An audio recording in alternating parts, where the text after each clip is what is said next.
চলো আবারও চলে আসলাম নতুন রান্নাঘরে রান্নাবান্না নিয়ে। তো আজকে আমরা নিরামিষ খাবো, কাল বিপত্তারিণী করবো, তার জন্য তো কেটে রেখেছি পটল ভাজা করবো, পটল ভাজা করবো, কেটে রেখেছি পটল, কাঁকরোল, পটল আর কাঁকরোল হবে সয়াবিন, তো আর আলু, টমেটো কেটে রেখেছি, আদা বেটে রেখেছি। চলো রান্নাটা করতে থাকি।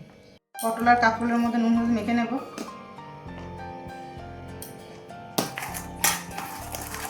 তেল দিয়ে দেবো কাঁকরোল আর পটলটা ভাজার জন্য। তেল গরম হয়ে গেছে,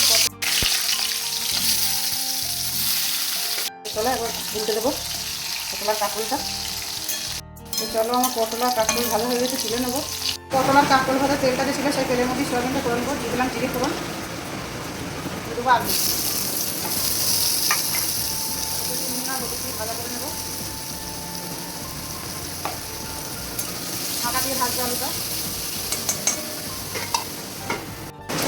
আলুটা ভাজা হয়ে গেছে, দিয়ে দেবো সয়াবিন, টমেটো, একটু ভাজা হবে, সয়াবিনটা ঢাকা দিয়ে ভাজবো। চলো আমাদের সয়াবিন ভাজা হয়ে গেছে, সয়াবিন টমেটো দিয়ে দেবো আদা বাটা।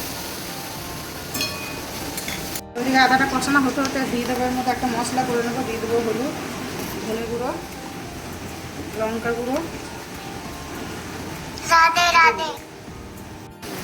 মশলাটা দিয়ে দেবো।